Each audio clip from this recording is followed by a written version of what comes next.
Fala, galera, tudo bem com vocês? Para quem não me conhece, eu sou a Débora Rocha, fundadora aqui do Que é Impedimento. E como eu comentei com vocês que março ia ser um mês pesado aqui na página, estou chamando diversas mulheres e meninas que compõem aí comentaristas, jogadoras, simplesmente torcedoras de arquibancada, de sofá, porque também faz parte. Vai ser um time pesado aqui para entrevistas e lives no mês de março do Que é Impedimento.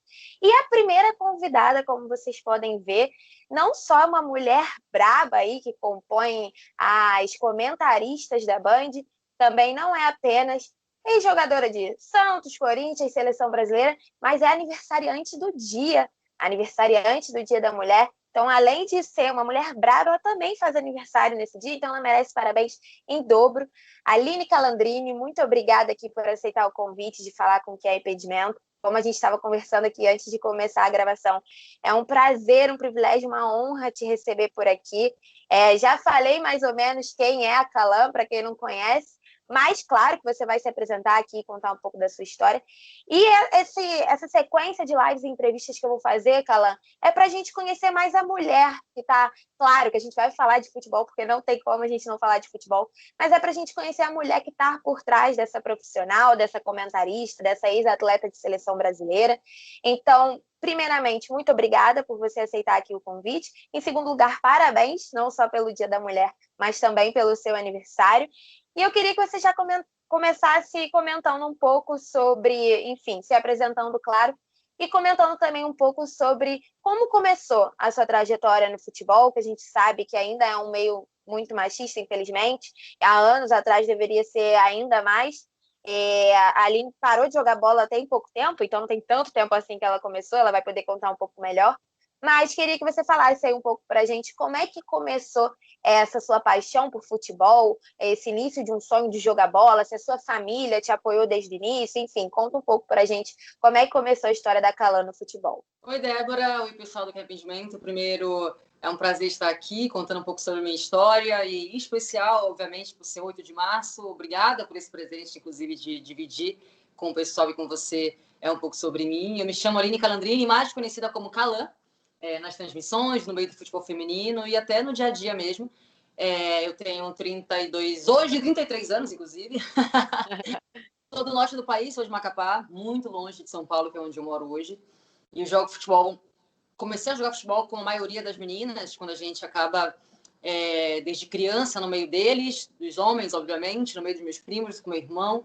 A diferença do meu irmão é muito pouca de idade, é um ano e pouquinho. Então, eu e meu irmão, nós éramos dois moleques que ficávamos jogando futebol na rua, né? E eu sempre quis ser jogadora de futebol, só que era um sonho muito distante, exatamente porque nem lá eu jogava com meninas. Então, nem tinha campeonato, não tinha competição, não tinha nada. E no Brasil, eu também não tinha a mínima noção que tínhamos futebol feminino no Brasil, e a gente ia atrás e ninguém dava esperança de nada. Então a gente imaginou que vamos mandar vídeo para os Estados Unidos. Mandamos vídeo para os Estados Unidos, também zero retorno, sem retorno algum. E aí eu passei a ter uma fase já de adolescência, de 14, 15 anos, comecei a desistir do sonho, né? Não acreditar mais. Até que um momento, eu estava morando no Rio com a minha família, assim, muito rápido, tinha 3, 4 meses de Rio de Janeiro, e minha vida mudou, e aí é uma conversa muito longa para explicar, senão eu vou ficar o vídeo inteiro falando. Minha vida mudou quando eu tinha 15, 16 anos. Meu pai colocou minhas coisas no carro e me levou para São Paulo, de carro mesmo. E ali eu comecei minha trajetória, entre aspas, profissional, com 16 anos, 17, no Juventus, que era a Magali na época, que era a treinadora do Juventus. Era um time muito novo, né, de meninas novas, sempre foi nova, tipo um centro olímpico da vida. E ali, com 17 anos, eu comecei minha história profissional, boto entre aspas, porque não éramos profissionais, até hoje a gente tem dificuldade para isso, mas era muito pior, né? E aí, com 17 anos, eu passei pelo Juventus, em seguida, fiquei muito pouco no Juventus, fiquei 4 meses no Juventus, e em 2006 eu comecei no Santos, e ali, de fato, foi quando a minha carreira correu muito bem. Eu fui entender o que é ser atleta, não decorrer. Ser atleta, porque não é jogar futebol, não é jogar bola, é ser atleta, né? As pessoas não têm noção do que é e qual é a diferença disso. Sim. Então, eu fui entender como seria a minha trajetória, o que eu precisava para chegar no meu sonho, no objetivo, em 2006, 2007. E ali, fiquei no Santos durante um bom tempo, né? Praticamente a minha vida de trajetória de futebol fica até 2010, sei lá. E aí eu fui para o Centro Olímpico, fiquei 3 temporadas no Centro Olímpico e voltei para o Santos, já em 2015. Fiquei duas temporadas lá. Iniciei em 2018 no Corinthians, que foi onde eu encerrei minha carreira. Uhum.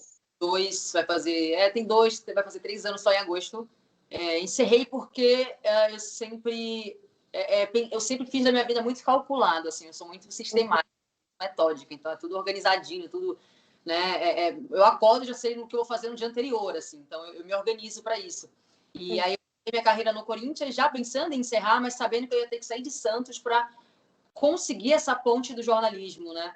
Eu sabia que em Santos era muito pequeno, então porque eu queria em relação ao jornalismo, então eu falei, vou ter que ir para São Paulo, de fato, para iniciar uma outra carreira. Isso já estava com 28, 29 anos mais ou menos, eu tô com 36. Desde que você estava nos planos parar de jogar bola, você já tinha os planos, então, de ir para a carreira do jornalismo? Já. Eu iniciei jornalismo para ter uma noção, com 21 anos, tá? Eu fui conseguir me formar de fato com 29. Olha, porque a minha prioridade sempre foi futebol, e eu fiquei uns 2 anos sem fazer também faculdade, foi na época do Centro Olímpico. Então, eu viajava muito pela seleção brasileira, então eu perdia provas e eu falava, deixa quieto, depois eu recupero. E aí ficou acumulando. Uhum. 9, 10 anos para me formar de fato, assim, em jornalismo. E quando eu machuquei minha terceira vez, foi quando eu parei de priorizar o futebol e priorizei o que eu ia fazer. Então, quando foi em 2018 que eu tive, 2017, 18, que foi quando eu tive a minha 17, eu tive minha segunda lesão, eu falei, eu não tenho mais tesão para isso, mas eu vou reestruturar meu joelho, vou tentar mais uma vez, mas não pensando em seleção, em jogar fora, em alto rendimento em si, né? Aliás, sempre eu vou querer alto rendimento, mas não com aquela prioridade que sempre foi seleção e ser a melhor zagueira, e etc, e tal, porque eu sempre fui muito dedicada. E aí eu priorizei a faculdade. Nesse momento que eu priorizei a faculdade, que faltava 1 ano, foi quando eu consegui me formar e quando apareceu a Band, né? Então foi tudo muito calculado, foi um planejamento muito pensado. Uhum. Carreira, vou encerrar em um grande clube. Eu sei que os santistas vão ficar muito chateados, decepcionados comigo, mas eu preciso disso para mim como profissional, um desafio pessoal em relação ao futebol e também um desafio no jornalismo, que é para onde eu quero seguir. E isso eu sempre deixei muito claro com o Arthur. Arthur, eu topo jogar no Corinthians, mas eu quero deixar claro para você que eu tenho um outro objetivo também, que é o jornalismo, né, que é migrar, e eu sei que o mercado é São Paulo. Ele falou, Calan, pode vir, vamos embora, eu vou tentar flexibilizar o máximo que eu puder para você.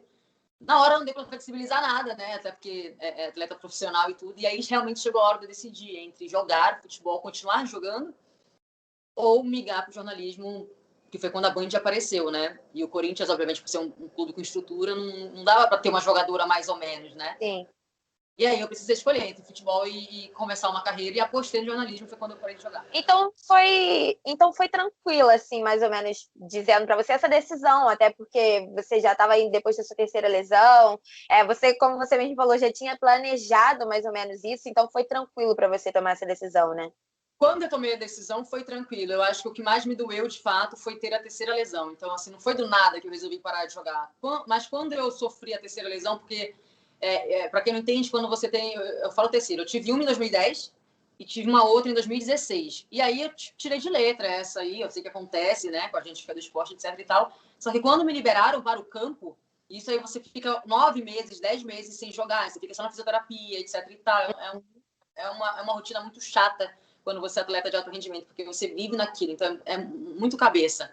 Mas eu tirei de letra essa segunda lesão em si. E aí me liberaram para o campo. A Emily Lima, na época, era treinadora da seleção brasileira. Assim que ela soube, por exemplo, que me liberaram, eu estava em transição para poder atuar, ela me convocou para a seleção brasileira. Inclusive, hoje a gente questiona muito isso, né? Mas como que fulana é convocada sem ter jogado alguma coisa? Eu passei por isso, né? Eu fiz um tratamento de 8 meses e assim que me liberaram, a Amy me convocou porque ela conhecia meu trabalho, meu futebol. Sim. E ela me convocou. E obviamente quem jogava no meu time, na minha posição, ela ficou um tempão, né, lesionada, e como que ela chame a gente que tá aqui dando sangue, chama, enfim. Mas eu entendo, né? Isso era comum antes, tá? Não que hoje não seja, a gente viu casos, inclusive aqui atualmente, né? Mas antes era muito comum isso. E, enfim, quando me liberaram para o campo, treinei uma semana, uns 10 dias. E nesse 10, 12 dias, eu machuquei de novo. E aí foi um sofrimento muito difícil, assim, foi muito difícil, foi complicado. Acho que eu não tive depressão, mas eu beirei um momento mais difícil da minha carreira, porque eu recomeçar novamente, o que eram 10 meses já acabaria virando 2 anos. E isso mexe com o seu ego, isso mexe com a sua cabeça. Eu passei maus bocados, foi o momento que eu mais me ausentei do futebol feminino, foi esse momento. Eu não ia ver o Jogo das Sereias, eu não ia...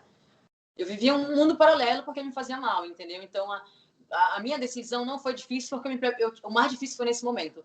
Né? Sim, você já tinha passado pela fase mais difícil, né? Então, quando eu machuquei a terceira vez, eu falei, bicho, eu vou priorizar outras coisas e vou botar meu joelho ok e vou fazer uma ponte aí logo mais para eu fazer para eu realmente realizar minha transição para o jornalismo, que eu sabia que era um mercado em São Paulo. E, obviamente, estar no Corinthians ia gerar uma visibilidade muito grande. Então, foi tudo muito bem pensado, assim, para a minha transição para o jornalismo. E falando de Calan, extramundo do futebol, né? Quem é Calan quando tá com a família, quando tá com os amigos? Quais são os seus hobbies? Aí perto do seu aniversário, o que você gosta de fazer para comemorar? Sei que estamos num momento onde não dá, né, para fazer grandes festas, mas quem é a Calan, assim, extra-campo, extra-band? Tudo se junta muito, né? A atleta com a profissional, com a mulher, porque hoje, enfim, na sua vida pessoal, você provavelmente passa muito tempo também assistindo futebol, então acredito que esteja tudo muito interligado. Mas quem é a Calan que a gente que está aqui do outro lado da tela não conhece? Eu sou uma mulher reservada, tá? Eu sou uma mulher reservada, mas que não deve e não teme absolutamente nada. Eu exponho o que eu quero expor e guardo o que eu quero guardar. Eu sou muito transparente. Eu tenho uma família maravilhosa que me regula nos meus sonhos diariamente. Minha mãe, meu pai, meu irmão, meus sobrinhos, minha cunhada, enfim, todos de uma maneira geral. Eu fui muito bem educada, e quando eu falo educado, na questão de ser, né, educada, eu penso cada vez mais, eu treino cada vez mais para ter empatia com as pessoas, porque não é fácil. Eu sou uma pessoa que eu cresci olhando muito meu próprio umbigo e hoje eu tento olhar um pouquinho mais além de mim. Eu acho que isso é um defeito que eu tenho. Mas, ao mesmo tempo, eu sou muito fiel aos meus amigos, eu sou muito transparente, eu conto nos dedos quem são meus amigos, eu posso estar numa turma, mas eu dificilmente me abro, me exponho, eu busco conhecer as pessoas, mas também eu não deixo todo mundo entrar em si na minha vida, na minha vida, na minha história, assim. No dia a dia, eu sou muito metódica, chata. Sim, eu tenho um horário para acordar, eu vou treinar, todos os dias eu treino, isso faz parte, não é questão apenas estética, eu sou vaidosa, mas não é só estética. Treinamento, para mim, ir para academia, correr, malhar e tal, é uma coisa que me ajuda muito na minha cabeça. Ainda mais você que tem, né, a história de atleta, tá na sua memória, assim, até memória muscular mesmo, literalmente falando. Seu corpo deve sentir falta se você parar de treinar. Não é apenas esteticamente, sabe? Uma coisa que para mim é terapia. Treinar para mim é terapia. Eu não sou competitiva. Por incrível que pareça, eu não era competitiva e não sou competitiva. Então, eu acho que ainda mais eu que vi uma cobrança muito punk por ter sido atleta profissional e sempre querer ser a melhor e buscar a melhor condição física, etc e tal. Quando eu parei de jogar, eu tirei tipo um peso. Graças a Deus, agora eu tô relaxada, não sei o quê. Eu sou do tipo que se tiver uma pelada, eu nem ligo se eu ganhar ou perder. Eu fico pensando no pós. Eu quero churrasco, eu quero um drink, eu quero... Desenha, né? Então, assim, eu gosto disso. No dia a dia, durante a semana, eu procuro manter minha rotina, mas chegou sexta, chegou sábado, eu chuto, eu adoro tomar um drink, adoro encontrar meus amigos, adoro receber meus amigos em casa, adoro beber sozinha, adoro beber com a minha namorada. Amo meu cachorro, ele faz parte da minha vida, assim, do jeito que eu nunca imaginaria, nunca, ele é parceirão. Então, eu sou aberta, ao mesmo tempo eu sou reservada. Eu sou muito disso. Almejo coisas importantes e que eu acho que é uma representatividade muito grande de nós mulheres, e às vezes eu não tenho a noção do que eu represento. Né? Então, eu acho que isso também é muito louco. Às vezes eu preciso... Ei, vamos, se liga, você tá assim, assado, você é referência, você tem outras referências, você tem que buscar isso, etc. E tal. Às vezes eu acabo me acomodando para aquilo, e aí eu falo, não, peraí, eu tenho que mudar, eu tenho que fazer isso, isso, isso, isso. E falando agora sobre um assunto que é um pouco mais chato e delicado, mas eu acho que é sempre importante a gente falar sobre, né? A gente sabe que o meio do futebol ainda é um meio muito machista. E eu queria que você compartilhasse algumas experiências que você já teve, se você já teve alguma, por ser mulher e estar inserida no meio do esporte, né? No meio principalmente do futebol. E hoje como comentarista, porque talvez sejam as duas facetas, digamos assim, que mais sofrem com comentários e preconceitos, etc., são principalmente as jogadoras e as comentaristas, né, de futebol? Bom, primeiro que eu acho que a gente vive numa sociedade extremamente machista e preconceituosa, e não é apenas no futebol, não é apenas no jornalismo esportivo, é em todos os cantos. Existe uma diferença de gênero surreal e de valorização entre homens e mulheres. Então, eu quero deixar muito claro que não é só uma realidade, não foi e não é uma realidade nossa no jornalismo ou no futebol feminino, certo? É diária, né, em qualquer ambiente. Exato. Mas trazendo agora para minha vida, né, minha vida pessoal, né, minha profissão, a gente, quando criança, eu sempre estive no meio dos meninos. Sempre estive no meio dos meninos jogando futebol. Então, desde criança, é muito comum a gente ouvir mulher macho. Mulher macho, mulher macho, mulher macho. Eu ouvia isso bastante, quando criança mesmo.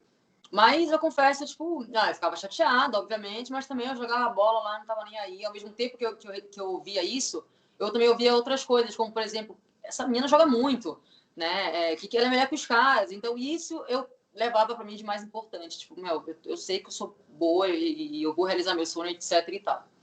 E aí, depois que eu vim, de fato, para São Paulo jogar futebol, quando você fala, eu jogo futebol.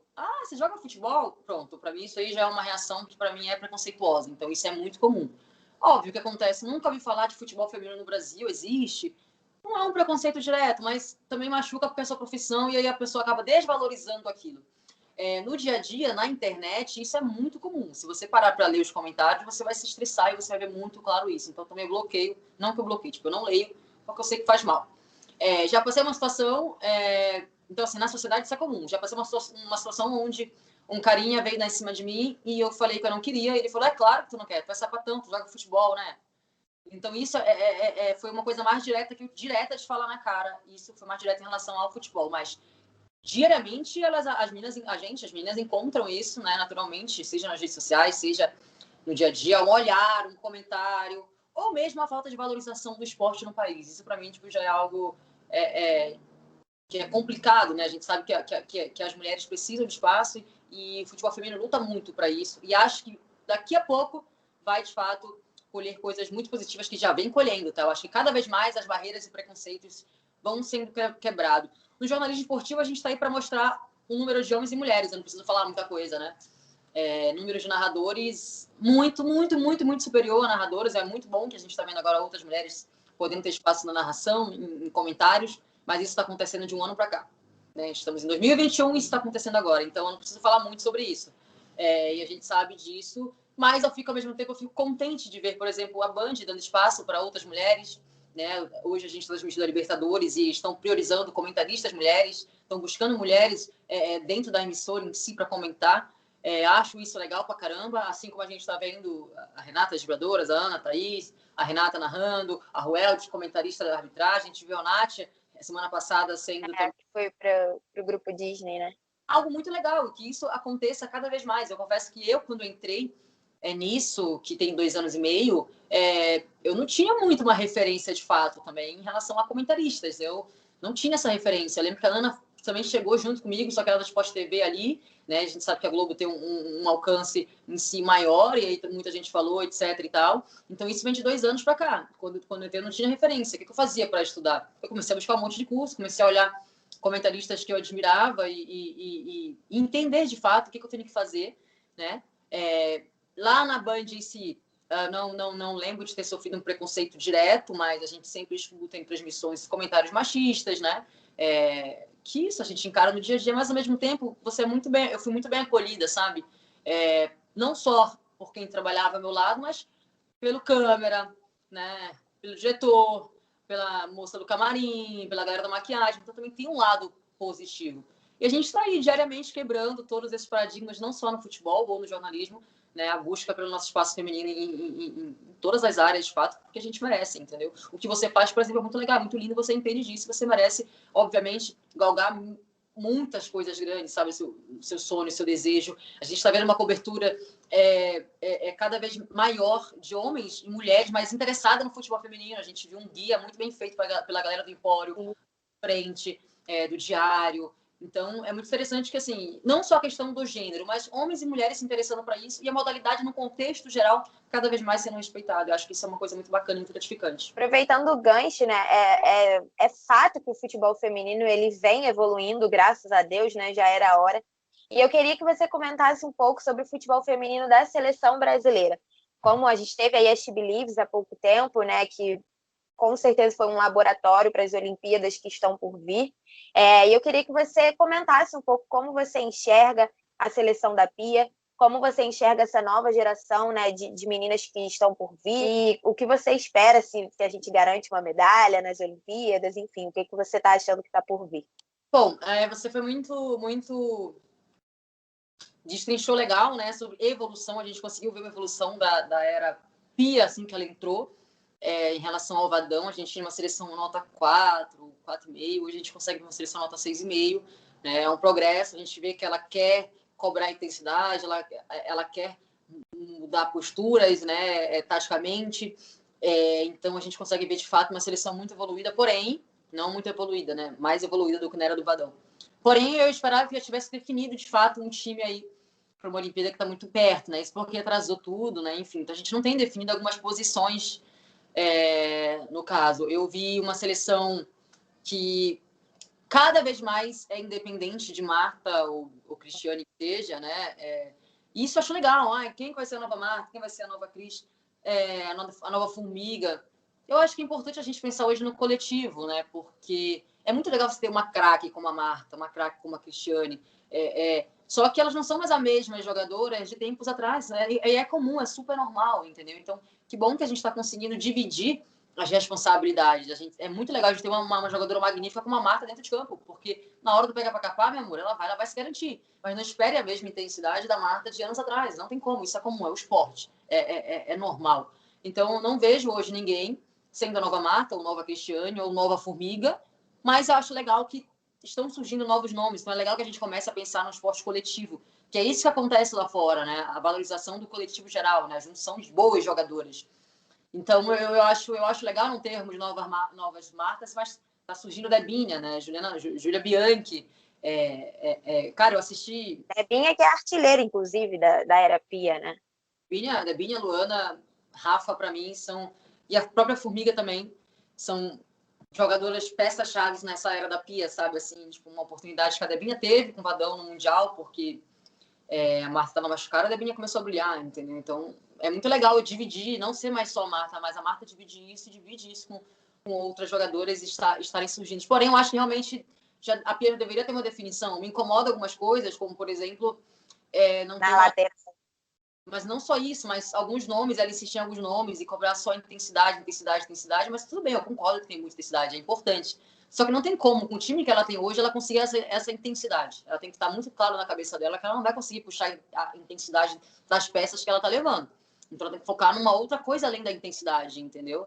Então, ao mesmo tempo, ela é uma treinadora muito experiente, né? Ela conhece muito bem o futebol mundial, ela é muito nisso. Ela sabe quando ela tem que ter uma seleção propositiva ou uma seleção mais reativa também. Mas eu confesso que eu tenho uma esperança muito grande que no próximo ciclo a gente consiga resultados muito maiores e melhores. Eu acompanhei o Sub-18, né, estou acompanhando o Sub-18 e eu sempre falo, até comentei isso, a Laura e a Tarciane são duas meninas altas, defensivas, zagueiras, que, cara, jogam muito, entre outras meninas que estão aparecendo.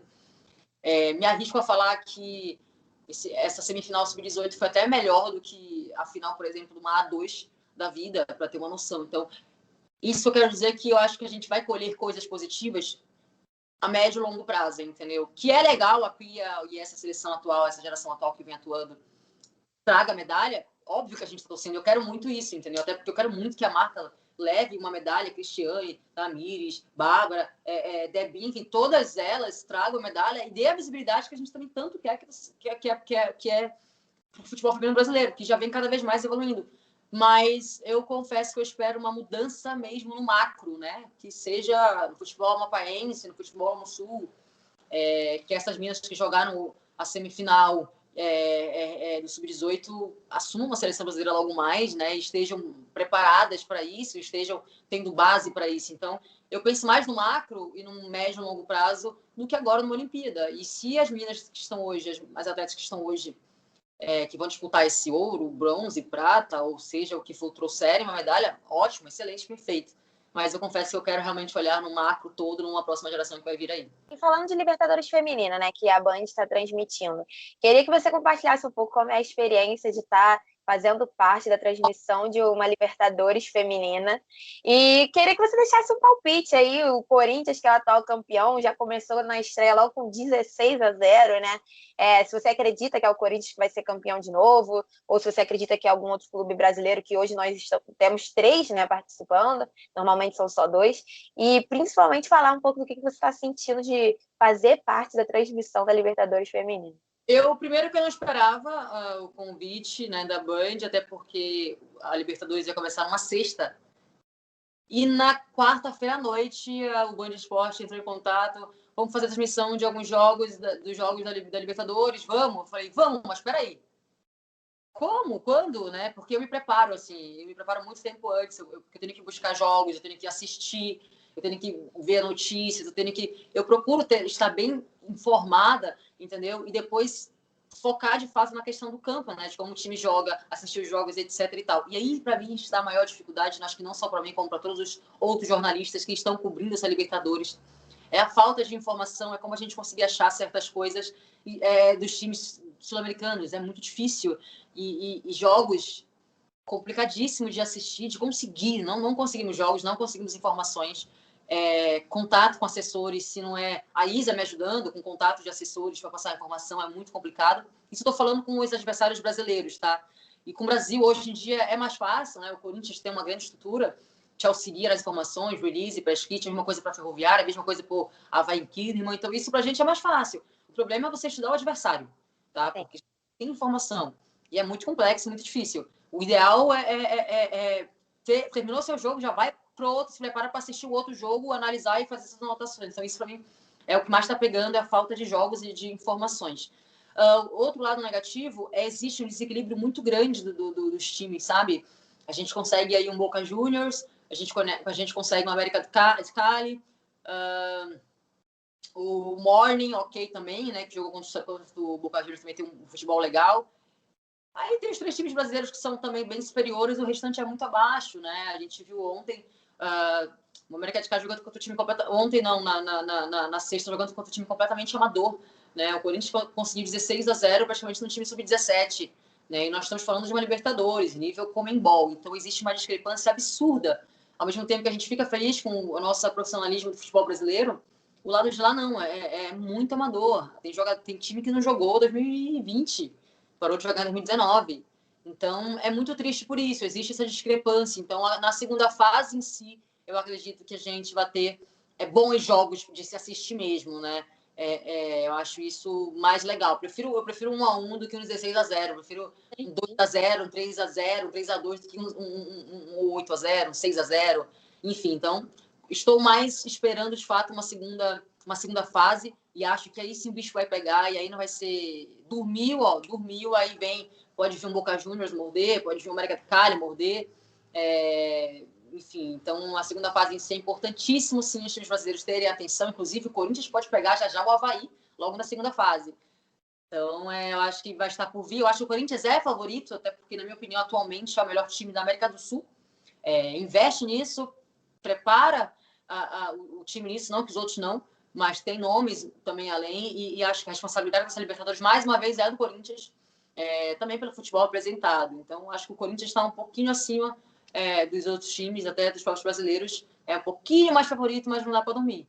Na última Libertadores, o Corinthians quase perde exatamente para a América de Cali. Show, Aline. Para a gente encaminhar aí para a reta final, eu queria saber se você tem algum recado para deixar, principalmente para as mulheres que vão assistir esse vídeo e, enfim, essa entrevista, e que tem vontade ou de jogar bola, ou de trabalhar com jornalismo esportivo, ou, enfim, abrir um canal para falar sobre, seja de futebol feminino ou qualquer coisa no meio do esporte. Queria saber se você tem algum recado para deixar, algum conselho. Cara, primeiro que você tem que acreditar muito em você, acredite muito em você, acredite no seu potencial e acredite no que você quer. Depois disso, você traça metas. Nesse momento que você traça metas, você tem que se preparar para isso. Você tem que buscar, tem que estudar, tem que estar preparado para quando a oportunidade surgir, você ir lá e matar no peito e chutar um gol. Isso serve para quem quer ser jogadora, para quem quer ser jornalista, para quem quer fazer um canal. Tem que se mexer, tem que fazer por onde. Por onde. Né? Eu lembro perfeitamente que quando eu parei de jogar, é fácil você falar de futebol, mas não é tão fácil quando você de fato vira jornalista e vai ser comentarista. Bom, é uma coisa completamente diferente. Eu consigo ter o feeling de jogadora, mas eu não tinha o feeling de jornalista. Então eu comecei a buscar, entender, fazer cursos para como ser comentarista ou jornalista. Né? A faculdade está aí, mas a gente só consegue de fato quando a gente coloca em prática. Eu ouvia muita coisinha no fone. Fala mais devagar, fala mais rápido, tá demorando muito, tá enrolando muito. Até de fato estar entre aspas, né, se sentindo à vontade de entender de fato o que é trabalhar nessa área. Então, para quem tem o sonho de ser jogadora, ou ser jornalista, ou comentarista, ou qualquer outra coisa, é se preparar para isso, né? É se encher de armas para isso, porque eu tenho certeza que vai ter oportunidade, ainda mais agora que a gente está vendo um momento muito legal, tanto para o futebol feminino, quanto para o jornalismo esportivo feminino. Isso é muito legal. E, cara, nós mulheres podemos muito, muito, muito, muito, muito. Basta querer. Quando você quer, você consegue. E estamos todas juntas, a gente está aí para abrir um caminho para todo mundo. Que a gente, você inclusive, possa ser futuramente minha colega de trabalho e que eu estou aqui para e vamos que vamos. Nós mulheres somos demais. E feliz dia para todas nós. Sim. Aline, mais uma vez, muito obrigada por aceitar o convite de falar aqui com o Que é Impedimento. Feliz Dia da Mulher para todos que estão assistindo, para você também. E parabéns pelo seu aniversário. A Aline faz aniversário dia 8 de março, essa data emblemática. Então é isso, Aline, muito obrigada mais uma vez. Parabéns pelo Dia da Mulher e pelo seu aniversário. E um beijo. Beijo, foi um prazer conversar com vocês.